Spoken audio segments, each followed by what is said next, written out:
तो उसको क्या लगता था कि मैं गलत काम करके अपना जीवन चला रहा हूँ। फिर उसको बहुत दिनों के बाद पता चला कि ऐसे मेरे साथ क्यों होता है, ये खंडर के पास आते मेरे पैर क्यों रुक जाते हैं। तो वो खंडर बहुत साल पहले एक मंदिर था। क्या था? बहुत साल पहले एक बहुत बड़ा मंदिर था। भले वो मंदिर खंडर में कन्वर्ट हो गया, वहाँ प्रतिमाएं नहीं रही, लेकिन वो ऊर्जा वहाँ पे तब भी थी। और वो जब जब वो चोर उस खंडर के पास से पास होता था तो वो ऊर्जा उसको क्या करती थी, प्रभावित करती थी और उसको फील कराती थी कि तुम क्या कर रहे हो, गलत कर रहे हो। तो इसलिए मंदिर हमें जरूरी है। हम अपने कषाय को छोड़ते हैं। देखो यहाँ जितने भी लोग बैठे हैं, हो सकता है किसी को ये हो कि प्रवचन कब जल्दी पूरा हो जाए और हम दुकान चले जाए, हम जॉब पे चले जाए, ऐसे भाव आ जाते होंगे कि समझ में नहीं आ रहा है क्या करें। पर फिर भी कोई किसी पे गुस्सा कर रहा है? अभी नहीं कर रहा है। कोई अभी मान ईगो में बैठा है कोई बात को लेके? अभी प्रेजेंट में नहीं बैठा है। कोई माया चाहे के भाव आ रहा है, कोई योग के भाव आ रहा है, कोई हिंसा के भाव आ रहा है, कोई भी कषाय अथवा कोई भी व्यसन अथवा कोई भी पाप के भाव यहाँ जितनी देर बैठे उतनी देर नहीं आ रहे। तो उसका मतलब उतनी देर तक आप दुनिया भर के प्रपंचों से बच गए। तो प्रवचन जाके कोई व्यक्ति फॉलो करे अथवा ना करे, प्रवचन समझ में आए अथवा ना आए, पर जितनी देर मंदिर आया उसका उसके सबसे बड़ा बेनिफिट क्या किया? वो कषाय से बचा, उसने अपनी विशुद्धि बढ़ाई, उसने अपने परिणामों को क्या निर्मल कर दिए। तो इतने समय तो निर्मल करना होता है, इतनी विशुद्धि से जीव मोक्ष प्राप्त कर लेता है। एक दिन मैंने पूछा था, भरत जी की तपस्या ज्यादा थी बाहुबली की? भरत जी को कितनी देर में मोक्ष हुआ था? दीक्षा लेने के बाद अंतर्मुहूर्त में मोक्ष चले गए। कितने अंतर्मुहूर्त यानी 48 मिनट से कुछ कम। इतने अंतर्मुहूर्त में उनका मोक्ष हो गया, यानी दीक्षा भी हो गई, केसरोज भी हो गया और मोक्ष भी हो गया। और आप अंतर्मुहूर्त में खाली तारक मेहता का उल्टा चश्मा देखते हो और उतने में पुरुषार्थ करके वो जीव ने मोक्ष प्राप्त कर लिया। तो सोचो कितना पुरुषार्थ था। और बाहुबली भगवान को कितना समय लगा था? 1 साल। और बाहुबली भगवान इतने खड़े रहे, अरे एक पोजीशन में खड़े रहना, और इतने उनके ऊपर इतने खड़े खड़े तो वृक्षों की लताएं बेल सब उनके शरीर पे लिपट गई। वो चिड़िया उन्हें घोंसला बना दिया। तो 525 धनुष की हाइट वाले तो थे ही इतने लंबे चौड़े। तो इतनी सब सहन किया उन्होंने, गर्मी सर्दी क्या क्या नहीं सहन किया। तो तपस्या किसने जाना है? भरत ने की बाहुबली? 1 साल खड़े रहे बाहुबली। किसने जाना है? अच्छा बाहुबली वाले कितने? देखो मूर्तियां किसकी ज्यादा है? भरत की मूर्ति कितनी देखी आपने? पूरे भारत में भरत भगवान की मूर्ति कितनी है? बहुत कम है। और बाहुबली भगवान की मूर्ति हर जगह है, ये नहीं मंदिर में। तो फिर तपस्या किसकी ज्यादा है? एक हार्ड वर्क एक स्मार्ट वर्क है। एक हार्ड वर्क एक स्मार्ट वर्क है। एक हार्ड वर्क एक स्मार्ट वर्क है। किसकी ज्यादा थी?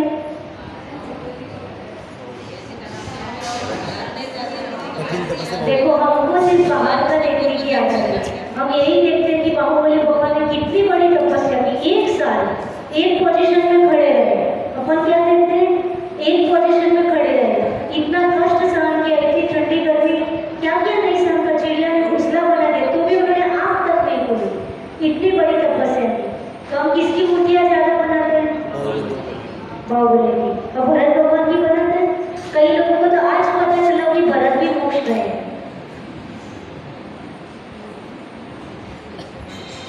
देखो तपस्या किसकी अच्छी थी? भरत चक्रवर्ती की थी कि नहीं? उनका आंतरिक पुरुषार्थ तीव्र था कि नहीं? आंतरिक पुरुषार्थ कितना तगड़ा होगा कि अंतर्मुहूर्त में उन्होंने 8 कर्मों को नष्ट कर दिया और सीधा मोक्ष प्राप्त कर लिया। पर हमको क्या दिखता है? जो बाहर में तपस्या करे वही दिखता है। आंतरिक पुरुषार्थ उनका कितना तगड़ा था, तब जाके तो अंतर्मुहूर्त में मोक्ष प्राप्त कर लिया। यानी भरत भगवान के अलावा ऐसा एग्जाम्पल किसी का नहीं है।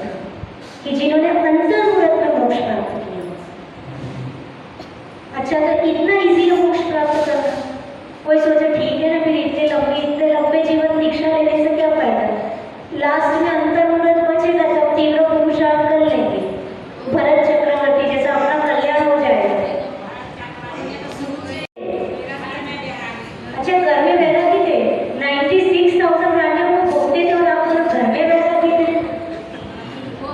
कितनी रानियां थी? चक्रवर्ती। हाँ, तो फिर घर में वैरागी कैसे थे? 60,000 ईयर्स तक उन्होंने युद्ध किया और 6 खंडों को जीता और आप लोग घर में वैरागी थे। और पोदनपुर जीतना तो छूटा नहीं, भाई से लड़ पड़े।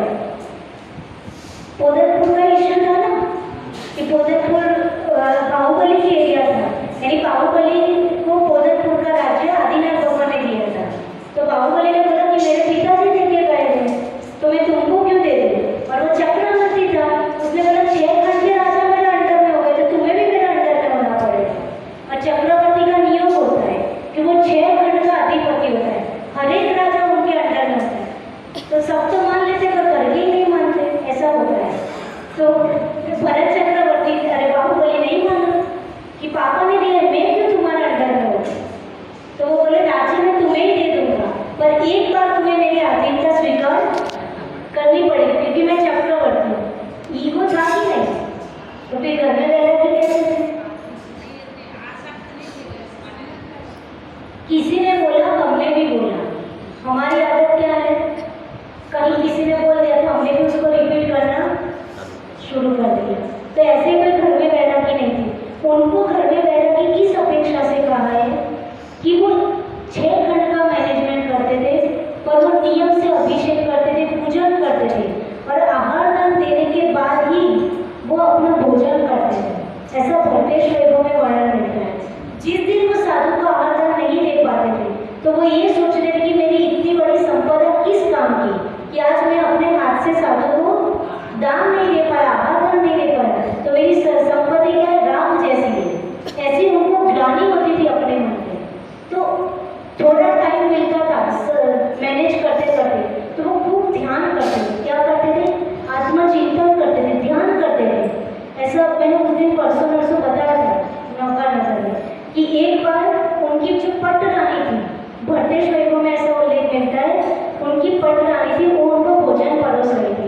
ऐसे नहीं नौकर आए खुद उठा लो खा लो, ऐसी सिस्टम नहीं थी वहाँ पे, है ना। बाकी इतना बड़ा चक्रवर्ती का घर में कितने करने वाले थे, फिर भी भोजन कौन परोसती है?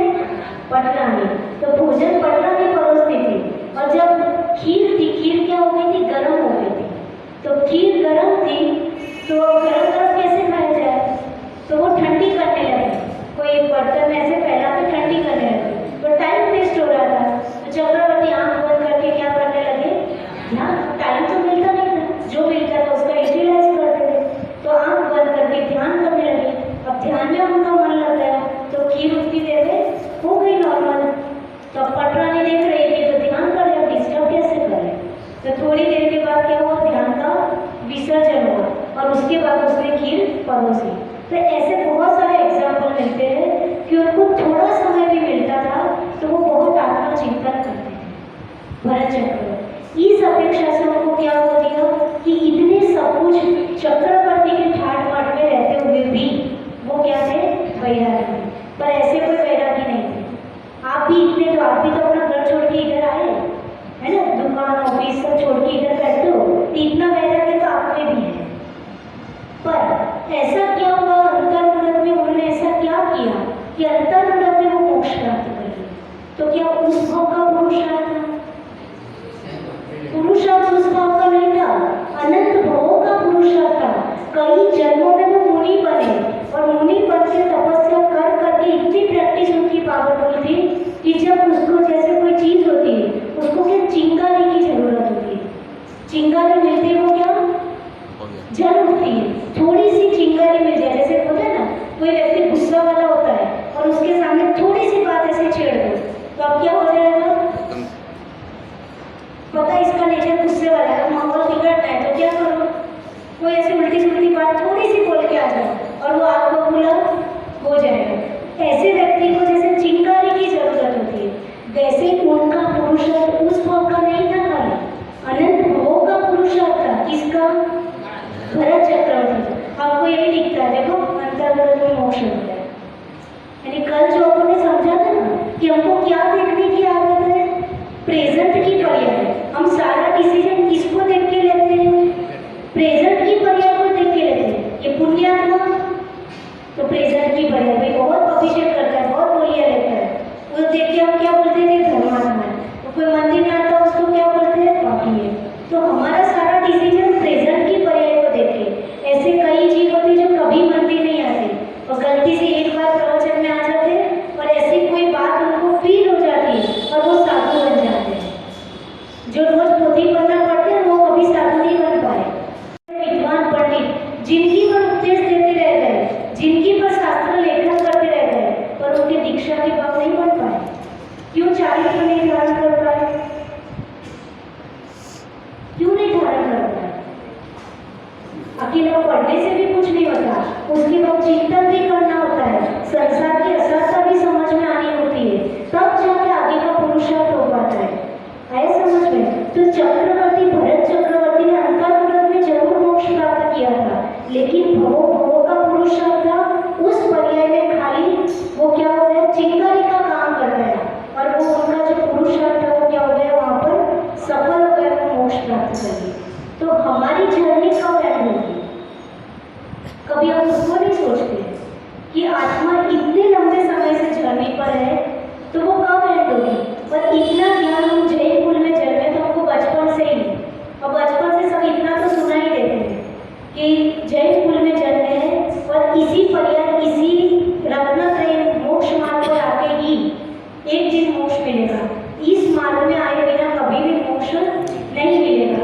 ये हमको बहुत बचपन से हमको सेट कराया गया है कि मोक्ष मार्ग पे चलना ही पड़ेगा, मुनि बनना ही पड़ेगा, स्त्री पर्याय से भी मोक्ष नहीं होगा, राइट? तो फिर हम इतना पुरुषार्थ क्यों नहीं कर पा रहे?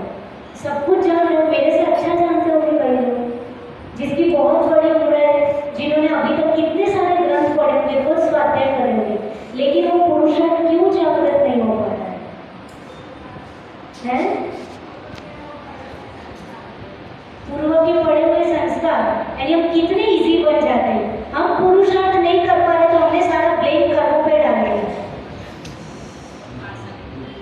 क्या आंसर आया कि पूर्व के संस्कार है इसलिए हमें पुरुषार्थ नहीं हो पा रहा है।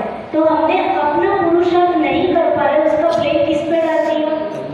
हम आसक्ति नहीं छोड़ पा रहे, हम सब कुछ छोड़ नहीं पा रहे, उसका ब्लेम किसको?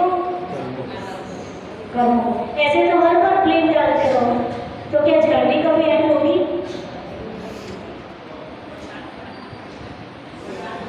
तो पहले तो एक्सेप्ट करना होगा कि हमारे पुरुषार्थ की कमी है, हमारे आत्मचिंतन की कमी है, राइट? है कि नहीं? क्योंकि ये 48 भाव मिलते हैं। सिद्धांत क्या बोलता है? मनुष्य पर्याय के सिर्फ 48 भाव मिलते हैं। 48 यानी कितने कम हुए? और उसमें पुरुष पर्याय के कितने मिलते हैं? सिर्फ 16 भाव मिलते हैं। और ये अंतिम भाव होगा तो फिर से स्थावर में जाना पड़ेगा, फिर से अनंत काल तक पृथ्वी का जल का अग्नि वायु वनस्पति 2 इंद्रिय 3 इंद्रिय 4 इंद्रिय फिर पंचेंद्रिय, फिर पंचेंद्रिय भी बन गए तो शेर बाघ बन गए, तो बस प्राणियों को मारते हुए जिंदगी बिताई, फिर नरक में गए। तो कितनी दुर्लभता से मनुष्य भाव मिला, उसमें भी पुरुष पर्याय मिले, पर हम उसकी कभी नहीं सोच पाते। तो जब हम ये टाइप का चिंतन करते तब अंदर से वैराग्य उत्पन्न होता है। लोग बोलते हैं माता जी प्रवचन सुनते तो बहुत अच्छा लगता है, चातुर्मास में तो ऐसा लगता है कि कब एक घर से छुटकारा मिले, कब दीक्षा ले, कब अच्छा कर ले, ऐसे भाव करने लगते हैं। और माता जी और महाराज जी जब जाए उसके बाद ऐसा लगता है ठीक है यही जिंदगी मस्त है, ऐसा लगता है ना? तो ऐसा क्यों लगता है? कि हमने जो सोचना था वो नहीं सोचा। हम यदि सोचे कि हमने इतने अनंत भवों में ऐसी क्या गलतियां की कि जो अनंत सिद्ध हो गए और हम बैठे रह गए। अपने पहले कितने सिद्ध हो गए? अनंत सिद्ध हुए कि नहीं? पर हम अभी तक नहीं, वहाँ के वहाँ ही है। तो ऐसा क्या हमने गलतियां की? हमने ऐसी कौन सी मिस्टेक कर ली, अथवा हमने ऐसे कौन सी पुरुषार्थ में कमी कर ली, हमने क्या कहाँ कौन सी चूक कर ली? यदि ये सोचना स्टार्ट कर दे तो हमें वैराग्य जरूर उत्पन्न हो जाएगा। पर हमें क्या दुनिया की भीड़ में हम चल रहे हैं, जैसे वो बॉम्बे की ट्रेन में ढीला कपड़ा भरे हुए ऐसे सब जाते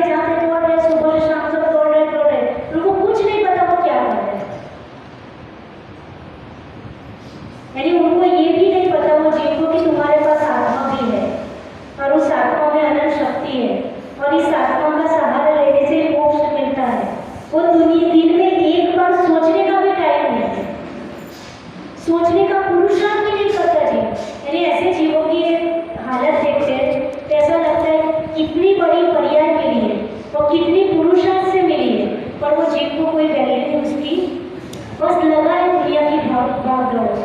उसको आत्मा तत्व है, उसका विचार भी आता है क्या? अच्छा, कितने लोगों को दिन में एक आध बार विचार आ जाता है कि हमारे पास कर्मों के लेयर लगे उसको धोने हैं? इतना विचार से उस भीड़ में रहते हुए आता है, तो वो ऐसे भटकते हुए जीवों को देख कर क्या आती है? दया आती है। उनको लगता है बड़ी बड़ी पोस्ट पर है और बड़ी बड़ी जॉब कर रहा है, और ऐसे जीवों को देख कर क्या आती है? तुम दूसरों की एडिटिंग कर रहे हो और दूसरी कंपनियों की प्रोग्रामिंग ही कर रहे हो। तुम्हारी ताकत से तुम अपने लिए कुछ नहीं कर रहे। तुम्हारा जो ज्ञान का क्षयोक्षम आज अच्छा है, जो तुम्हारी स्किल है, उतना उपयोग तुमने अपने लिए कर लिया होता तो आज सही में तुम बहुत आगे होते कि नहीं? पर उस भीड़ में व्यक्ति मस्त है, मॉल में जाता है तो व्यक्ति वहाँ ही मस्त है, भले अंदर पैसे ना फिर भी देखता ही रहता है। देखने में कौन से पैसे लगते हैं? यानी अपना टाइम किस जगह बर्बाद कर रहा है जी। तो ये जो परिभ्रमण चल रहा है, उस परिभ्रमण का भी तो प्रत्याख्यान करना होगा। प्रवचन कम लग रहा होगा, पर बहुत मार्मिक है, समझना होगा कि हम इस भीड़ में रहते हुए कहीं नहीं सोच पा रहे कि हम कितनी बड़ी पोस्ट पर है। मनुष्य जन्म मिलना ही सबसे बड़ी पोस्ट है, और उसमें भी जैन धर्म में जन्म लेना ही सबसे बड़ी पोस्ट है, क्योंकि मार्ग तो यही है। लोग बोलते सम्यक दृष्टि जीव दुनिया में कितने हैं? कितने जीव है सम्यक दृष्टि? साइलेंट। बहुत इजी प्रश्न पूछा मैंने। कितने जीव है सम्यक दृष्टि? लोहाड़े मनुष्य में तो इतने सारे मनुष्य है, वो सब सम्यक दृष्टि है। पीछे हाँ, क्या आपके पास फिगर है? कितने? ऐसा कौन से शास्त्र में लिखा? नेटवर्क नहीं आ रहा है, जोर से बोलो। कौन सा शास्त्र? ये पूर्वाचार्य के कोई शास्त्र हो तो ले आना, पंडितों के शास्त्र मत लाना, ठीक? तो ये बताना, ऐसे शास्त्र आप कैसे कह सकते हो? अच्छा, जैनों की पॉपुलेशन कितनी है? कितनी है? 40 लाख है। तो फिर 7 अरब कहाँ से आए बता दो? अच्छा, विदेश क्षेत्र की भी गिन लिया आपने, सबके मिला के 7 अरब, तो कम नहीं लग रहा है अब आपको? आगम में नहीं आया ना? ऐसा तो आज आपके मुख से ही सुना, पूर्वाचार्य ने कोई कहीं नहीं लिखा है, ठीक? तो ऐसा आगम में आया है। अब सुना आगम में क्या है? आगम में ऐसा आया है कि हम अपनी उंगलियों पे गिन सके इतने सम्यक दृष्टि। कितने? अपने उंगलियों पे गिन सके उतने ही सम्यक दृष्टि। उसका मतलब अब यहाँ जो बैठे हैं वो सब क्या है? पंकज है, वो उंगलियों पे गिन सके उसमें हमारा नंबर है कि नहीं? ये 2। पहली कौन सी मिस्टेक? ये संकल्प विकल्प की रटन से कभी बाहर नहीं आया जी, कभी बाहर नहीं आया। आप अपने पूरे दिन की चर्या देख लो, 1 सेकंड के लिए भी आप इस संकल्प विकल्प की रटन से बाहर आते हो। सबसे बड़ी अनंत भाव से कौन सी मिस्टेक ये है कि संकल्प विकल्प की रटन से हम बाहर नहीं आए, और दूसरी मिस्टेक ये की है कि कभी भी अपने आत्मा स्वरूप को समझने की, उसमें उसको फील करने की और उसमें स्थिरता पाने की कभी प्रोसेस नहीं की। बस यही मिस्टेक है, और कोई तीसरी मिस्टेक इसमें सब कुछ आता है। तो कौन सी 2 मिस्टेक फिर से याद कर लो। मिस्टेक तो पता हो, सब तो इम्प्रूवमेंट होगा। शराब पीने से क्या लॉस होता है वो तो पता हो, तब तो जीव शराब नहीं पिएगा, है ना? तो कौन सी मिस्टेक? संकल्प विकल्प से हम कभी बाहर नहीं आए, और दूसरी आत्मा स्वरूप को कभी पहचानने की कोशिश नहीं की, तब जाके हम इस परिभ्रमण में से बाहर आए। कोई एक बच्चा होता है, उसको पता है कि 40 मार्क्स पासिंग मार्क्स है, और 40 की जगह उसके 38 मार्क्स आए और पास होने में 2 मार्क्स से रह गए, तो उसको दुख होगा कि नहीं? अरे यार 2 मार्क्स ज़्यादा आ जाते तो पास हो जाते, और किसी के 10 मार्क्स आए तो अब ठीक है, पढ़ाई नहीं था, मेहनत ही नहीं की तो 10 मार्क्स आए, अब उसको इतना दुख नहीं होगा, पता ही था पहले हो गया और उसको लग रहा था कि वो पास हो जाएगा, खाली 2 मार्क्स के लिए रह गया। ऐसी ही हालत हमारी है। हम सब कुछ अच्छा करते गए करते गए करते गए, सिर्फ क्या किया? 2 बातों को नहीं जाना, संकल्प विकल्प से बाहर आने का पुरुषार्थ नहीं किया और आत्म तत्व को पहचानने का पुरुषार्थ। बात थोड़ी कम लगती है और बहुत इम्पोर्टेंट है। यदि ये दोनों पे पुरुषार्थ स्टार्ट हो जाए तो ये जो परिभ्रमण है उसका भी एक दिन क्या हो जाएगा? प्रत्याख्यान हो जाएगा। इतनी बड़ी जर्नी में आप चलते चलते कभी नहीं थके क्या आज तक? और ऐसे 3-4 दिन ट्रैवलिंग कर लो तो व्यक्ति थक जाता है कि जर्नी पे गए, टूर पर गए थे, वो थक गए, आके 1-2 दिन रेस्ट करता है कि नहीं? पर हमको ये भवो की कभी नरक का कॉस्ट्यूम मिल गया, कभी तिर्यंज का कॉस्ट्यूम मिल गया, कभी देव का कॉस्ट्यूम मिल गया, कभी मनुष्य का कॉस्ट्यूम, हर कॉस्ट्यूम हम चेंज करते रहे, फिर भी इस कॉस्ट्यूम से बाहर आने की हमको फुर्सत नहीं है। क्यों नहीं है? सोचते ही नहीं, बस घर में सिखा है मंदिर आना, दर्शन करना, तो उतना करके घर चले जाते हैं, इतना करके हम घर चले जाते। स्वाध्याय करने का नियम है, एक पन्ना पढ़ के नियम पूरा, हमने इतने शास्त्र पढ़ लिए, अरे उसके बाद क्या करना था? चिंतन करना था, सोचना था कि हमारा जीवन किस दिशा में जा रहा है, किस दिशा में जा रहा है। यहाँ बुक्स होते, बाहर जाते क्या होता है? सब शुरू हो जाता है। जैसे वो हाथी देखा है, हाथी को टैंकर भर के नहला, पूरे टैंकर खाली कर दो हाथी के पीछे, और वो आधे घंटे के बाद क्या करेगा? वो धूल में जाके लौटेगा। ऐसी हालत अपनी है कि नहीं? यहाँ बहुत प्योर हो जाते हैं, इतनी अच्छी विश्रुति बना लेते, इतने अच्छे प्रवचन सुनते, शास्त्र सुनते, सब करते, और बाहर जाके फिर से ये तो सब मंदिर का काम है। मंदिर की दुनिया अलग है और बाहर की दुनिया अलग है। माता जी आपको कौन सा अनुभव? आपने दीक्षा ली, हम जानते कैसे जिया जाता है, तो ऐसा नहीं होता। यहाँ से एनर्जी लेके जानी है, यहाँ से विश्रुति बढ़ानी है, यहाँ से जाने के पहले रोज कुछ ना कुछ डिसाइड करना है कि आज मैं पूरे दिन में कुछ भी हो जाए, कितनी भी प्रॉब्लम आ जाए, कितनी भी परिस्थिति आ जाए, कैसे भी विपरीत लोग मिल जाए मुझे, लेकिन मैं अपनी इस आदत से बाहर नहीं आऊँगा। कौन सी आदत से? कौन सी आदत से? जो मैंने यहाँ विश्रुति बनाई है, वो किसी के चक्कर में मैं अपनी विश्रुति खराब नहीं करूँगा। इतना पुरुषार्थ मैं बाहर जाके करूँगा। वो जो पुरुषार्थ है ना, वो भी कर्मों से लड़ना होगा। जब अपने से विपरीत लोग मिलते हैं और उनके साथ भी हम बैलेंस बनाने का प्रयत्न करते हैं, उन लोगों के बीच में रहते हुए भी अपने मन को शांत रखने का जो पुरुषार्थ होता है, वो भी क्या है? वो कर्म है। जो घर के लोग होते हैं ना, सामने जो दिखते हैं कि ये भाई मेरे बच्चे, ये सब हकीकत में क्या होते हैं? पुराना कार्मिक अकाउंट है आपके सामने। अब वो पॉजिटिव भी हो सकता है और पॉजिटिव होता है, बहुत राग कर रहे हैं और राग करके और कर्म बांध रहे हैं, और नेगेटिव है तो बहुत द्वेष कर रहे हैं और द्वेष करके और कर्म बांध रहे हैं। फायदा? कोई बोले मुझे इतनी अच्छी पत्नी मिली, इतनी अच्छी पत्नी मिली, क्या बताओ? तो उसमें कौन सा फायदा? आप और आसक्त हो जाओगे। और कोई बोले इतनी बेकार मिली, परेशान हो गए, तो उससे वैराग्य उत्पन्न करना है। नेगेटिव मिला था, उसमें भी क्या सोचना था? पॉजिटिव, कि मेरा पुरुषार्थ ही गलत दिशा में था। क्या? मेरा पुरुषार्थ ही गलत दिशा में था। यदि मैंने पुरुषार्थ इस पर्याय को पाकर प्रॉपर दिशा में कर जाता, तो इन सब चीजों से बचकर कहीं ना कहीं मैं अपने आत्म तत्व की ओर मूव कर पाऊंगा। देखो ये सब प्रॉब्लम्स आती है, उसको खिसकाने में भी तो टाइम लगता है कि नहीं टाइम?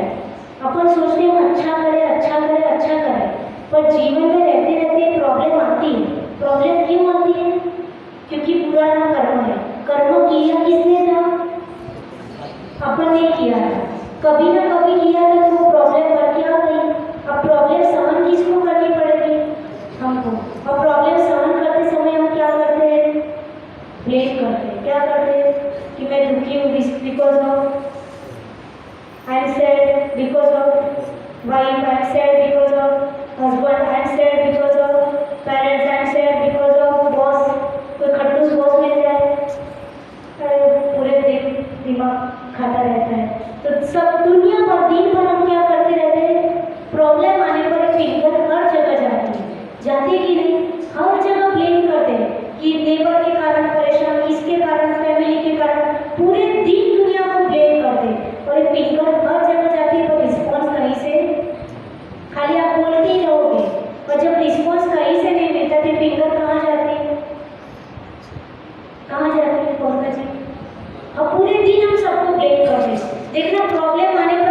जब फिंगर कहाँ कर दी? दूसरे पर। उस समय ये नहीं सोचा मैंने किसी जगह में बोला होगा, इतना पुरुषार्थ नहीं होता उस समय। फिंगर पूरे दिन दूसरों की ओर होती है, और जब हर जगह से कोई रिस्पॉन्स नहीं मिलता तो ये फिंगर ऊपर जाती है कि भगवान ने मेरा नसीब ही ऐसा लिखा है, इसलिए मैं दुखी हूँ। होता है कि नहीं? ऐसा बोलते हैं ना, ऐसा ही नसीब है। जीवन में संघर्ष ही संघर्ष है। जीवन संघर्ष नहीं था, हमने अपने गलत पुरुषार्थ से संघर्ष किया। जीवन तो चॉइस थी। क्या था जीवन? चॉइस थी, आपको चूज करना था, आपको फ्रीडम मिली थी, पुरुष पर्याय मिली है आपको। इस पर्याय में भी पुरुषार्थ करके स्त्री पर्याय का छेद करने की फ्रीडम थी, पर आपने क्या चूज किया? अब चूज करने के बाद क्या कर रहे हो? ब्लेम कर रहे हैं, कर रहे हैं कि नहीं? तो हमने गलत चूज किया है, तो जीवन संघर्ष है ऐसा मत बोलो, जीवन चॉइस थी। अब हमने क्या चूज किया, वैसे वैसे आगे का जीवन बनता जाएगा, बनता जाएगा कि नहीं? हमने अच्छा अच्छा चूज किया है, तो आगे का जीवन भी क्या मिलेगा? नेक्स्ट पर्याय भी क्या मिलेगी? अच्छी मिलेगी। और हमने चूज ही गलत कर दिया, अब फंस गए, तो उसको सरकाने में भी क्या लगेगा? टाइम लगेगा, और जीवन उसको सरकाते ही अपन ही सरक जाएगा। उन सबके बीच में बैलेंस बनाते सब बातें सॉल्व करते हम ही सरक जाएंगे। हम क्या पुरुषार्थ करते हैं? कब मिलेगा फिर से मनुष्य को? कौन सा पुरुषार्थ किया आपने? कोई नहीं। तो हम अपने इस पुरुषार्थ, इस अनेक भावों के पुरुषार्थ के रूप में जो मिला है, वो हम सिर्फ कंपनी में दूसरों की एडिटिंग करने में ना निकालें, दूसरों का काम करने में ना निकालें, उससे कुछ नहीं होने वाला। उसके साथ इस पर्याय का हम थोड़ा तो यूटिलाइज करें। रोज ये सोचना चाहिए, रोज ये सोचना चाहिए कि हमारे पास आज ज्ञान है, बुद्धि है, विवेक है, हमने अपने लिए क्या यूज किया। थोड़ा टाइम ऐसा निकालें, 5 मिनट ध्यान तो सबको करना चाहिए रोज, है ना? दुनिया का सबसे गरीब व्यक्ति कौन है? मैंने ये पूछा कौन सबसे रिचेस्ट पर्सन है, मैंने ये पूछा who is the poorest person of the world.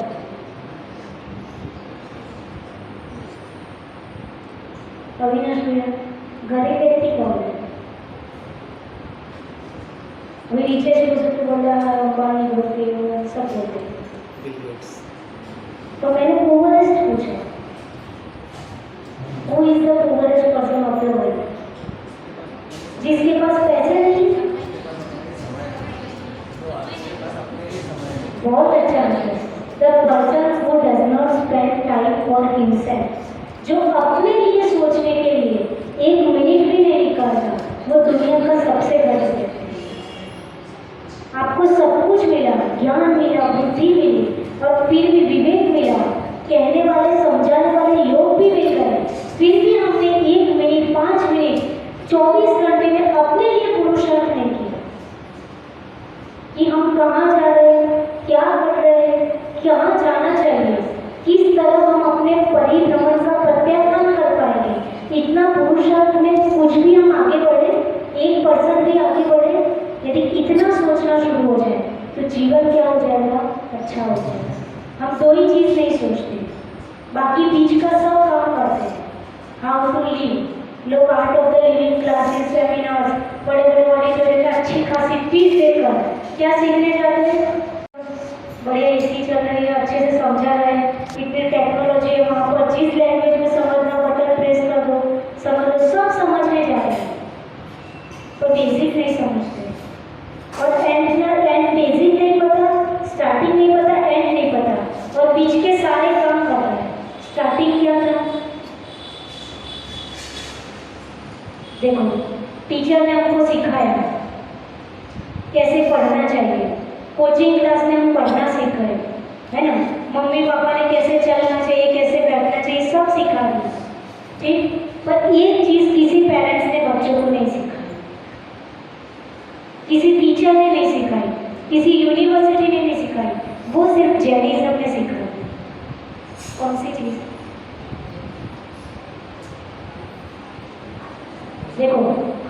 ईट, कैसे खाना चाहिए, तो बच्चा चम्मच से खाया ना व्यवस्थित लगता है, ऐसा सिखाया गया, ठीक, राइट। हाउ टू वॉक, ढंग से चला कर वो सिखा दिया, है ना। How to eat, how to sleep, कैसे सोना चाहिए वो भी सिखा दिया।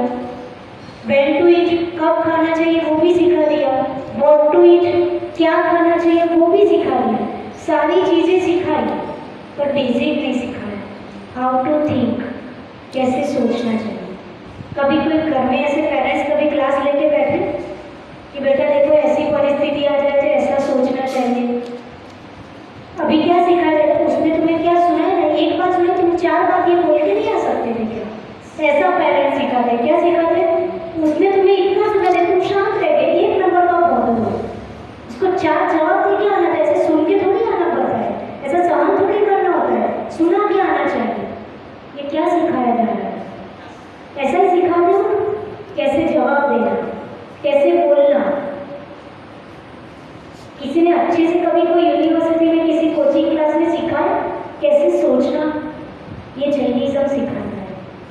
प्रथमा योग सिखा रहा है, स्टोरी सिखाती है कि सीता को वन में छोड़ दिया प्रेग्नेंट अवस्था में, तो भी सीता ने क्या सोचा कि राम ने भले मुझे छोड़ दिया पर वो धर्म को ना छोड़े। इतना पॉजिटिव आंसर दिया, इतनी परिस्थितियों के बीच में भी उसने क्या छोड़ा, भले मुझे छोड़ दिया पर वो कोई भी परिस्थिति में अपने सम्यक दर्शन को ना छोड़े। इतना सोचने की ताकत है किसी आज की महिला में, किसी फीमेल में। आप तो पहले ही बोले मैं घर छोड़ के जा रही हूँ, पर ये डिवोर्स पेपर तैयार है और उनके पेरेंट्स भी हेल्प कर देते हैं, ठीक है बेटी घर पे आ जाओ। तो प्रतिमा योग पढ़ने से जीवन जीने की कला मिलती है, सोचने की कला मिलती है कि कैसी परिस्थितियों में भी। एक भी बार सीता के पापा ने ये नहीं बोला था कि घर पे आजा बेटी, वो राजा थे राजा, क्या बोला था। सीता कभी गई वापस वहां, कितनी भी परिस्थिति आई, राम के साथ इतना वनवास रही, वहां कैसी परिस्थिति में रावण के पास रही, रावण से बाहर आई तो आने के बाद लोगों के अपवाद से राम ने उसको कहाँ छोड़ दिया, जंगल में छोड़ दिया, तो भी वो कितनी पॉजिटिव रही, भले मुझे छोड़ा पर सम्यक दर्शन को मत छोड़ी। ये ताकत कहाँ से आती है, सोचने की, पढ़ने से आती है, महापुरुषों का चरित्र पढ़ने से आती है, जैनिज्म सिखाता है। तो हाउ टू थिंक, ये सोचने की कला कहाँ से मिलती है, जैनिज्म से। और एक और ये स्टार्टिंग पॉइंट है, हम क्या करते हैं, बीच की सारी प्रोसेस करते हैं, मंदिर कैसे जाना, ये कैसे करना, वो कैसे करना, विधान कैसे करना, अनुष्ठान कैसे करना, व्रत की विधि कौन सी है, कितने कौन सा व्रत कैसे करना, सब कर लेते हैं और सोचना ही नहीं आता। किसी ने इतना बुला आंखों खुले हो जाए, सब किया कराया पानी में, सोचना ही नहीं आता था हमको। और लास्ट जो आज तक हमारे पेरेंट्स ने किसी यूनिवर्सिटी ने नहीं सिखाया, जो जैनिज्म ने सिखाया, क्या, सोचना। तो स्टार्टिंग हो गया, सोचना आ जाए तो जिंदगी अच्छी हो जाए, हैं। हाउ टू डाई, कैसे मरना है। यदि व्यक्ति को मरने का भय आ जाए ना कि मुझे अच्छे से मरना है, मुझे समाधि से मरना है, और समाधि कब अच्छी होगी, जब जीवन अच्छे से जिया होगा। कोई सोचे मैं लास्ट में मेरे भाव हो जाएगा, मैं मुनि बन जाऊंगा, दीक्षा ले, इतने इजीली भाव नहीं होते, इतना इजी नहीं है। अनंत भोग का पुण्य चाहिए, सब दीक्षा में भाव होता है। मैं तो लास्ट में सब कर लूंगा, तो हो जाएगा कि लास्ट ईयर में। तो मरना कैसे है ये व्यक्ति को समझ में आए, और वो सिर्फ दुनिया में जैनिज्म सिखाता है, कैसे मरना है और कैसे सोचना है। ये 2 चीजें यदि सीख ली तो अपने आप बीच का जीवन क्या हो जाएगा, अच्छा हो जाएगा। क्योंकि उसको पता है डेथ कीप्स नो कैलेंडर, मृत्यु का कोई कैलेंडर वो कभी भी आ सकती है। जब ये डर हो जाए तो फिर वो अपना हिसाब किताब क्या रखता है, सही रखता है। तो अपना कार्मिक अकाउंट कैसा रखता है, सही रखता है। और बिंदास होता है, ठीक है मरना होगा तो मर जाएंगे, जब आयु पूरी होगी तो मर जाएंगे। ऐसे बिंदास व्यक्ति क्या करता है, स्वच्छंद होकर अपना जीवन जीता है। और ये स्वच्छंदता को व्यक्ति ने क्या माना है, अपनी फ्रीडम मानी है। स्वच्छंदता और स्वतंत्रता में बहुत फर्क है। देश को आजाद हुए तो बहुत समय हो गया, पर आत्मा कितने भवों से परिपक्व है, उसकी किसी को चिंता नहीं है। आत्मा परिभ्रमण में कितने समय से कैद है, उसकी किसी को चिंता नहीं है। कर्मों की फाउंडेशन में कब से है आत्मा, उसकी किसी को परवाह। उससे बाहर निकल के वो फ्रीडम पाने की किसी को इच्छा नहीं है। बाकी पुण्य फिर मिल जाए तो व्यक्ति क्या मानता है, फ्रीडम। हम जो सोचे वो करने मिल जाए तो व्यक्ति क्या मानता है, फ्रीडम। ये सब फ्रीडम से कौन सा बड़ा पहाड़ तोड़ लिया आपने, और ये सब फ्रीडम से आपने आगे के लिए पैर क्या नहीं खड़ा किया है। फ्रीडम तो कौन सी पानी है, जो ये भगवान ने पाई, सिद्ध शिला में आराम से विराजमान है, अनंत सुख है वहां पर। तो हम स्वच्छता को छोड़ के जिसको हमने फ्रीडम मानी है वो फ्रीडम है ही नहीं, वो आगे के भवों के लिए बंधन मान रहे हैं, राइट है ना। और संयम बंधन लगता है, ये नहीं करना, वो नहीं करना, इतने बजे सोना, ये करना, इस टाइम पे ये करना। पर वो बंधन आगे जाके आपको क्या देगी, शाश्वत फ्रीडम देगी, परमानेंट फ्रीडम देगी कि नहीं, फिर कोई झंझट नहीं रहेगी। तो हम ऐसी स्वतंत्रता पाए, लेकिन स्वच्छंद होकर हम कभी भी परिभ्रमण का प्रत्याख्यान नहीं कर सकते। हमको डिसिप्लिन में आना होगा, सोचने के तरीके बदलने होंगे, और जिस तरह से महापुरुषों ने जीवन जिया वैसे उनके चरित्र से हम अपने जीवन को अच्छा करने का पुरुषार्थ करेंगे, तब जाके हम मरने की कला भी सीख पाएंगे और अपने परिभ्रमण का प्रत्याख्यान भी कर पाएंगे। टाइम हो चुका है, इसी पूरी भावना के साथ जय गुरु गणाचार्य गुरुदेव श्री विराट सागर जी कल सोमवार 4 जुलाई को पूज्य माता श्री माता जी का 13वां दीक्षा दिवस है। हम सभी कल यह आयोजन करेंगे। कल दोपहर 1 बजे पूर्वाधार सभा में यह कार्यक्रम मनाया जाएगा। सभी लोग वहाँ समय पर उपस्थित हुए। उसके पूर्व हमारे बीच पूज्य माता जी के परिजन हमारे बीच उपस्थित आए हैं। हम सभी उनका सम्मान करेंगे। मैं नीता बाबी से राज्य से निवेदन करता हूँ, आए और उनका सम्मान करें।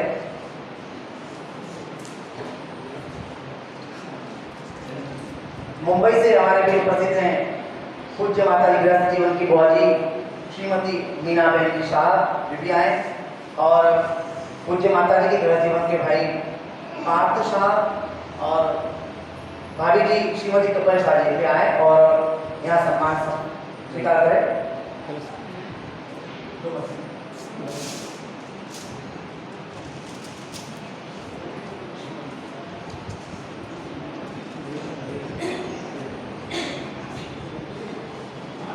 श्रीफल बैठे पूरी माता जी का आशीर्वाद प्राप्त करें।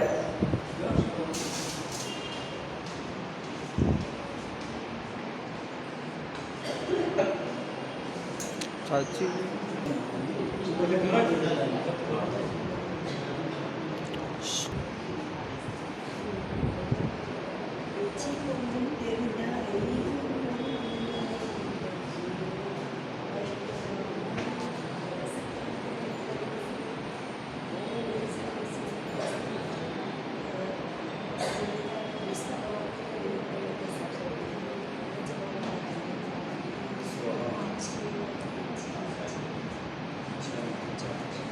हमारे बीच कसरावत से गुरु बाबा अविनाश भैया भाभी और परिवार में आए, वे भी आए और माता की शिवा बेट का आशीर्वाद करें और उन्हीं से उन्हीं का सम्मान स्वीकार करें।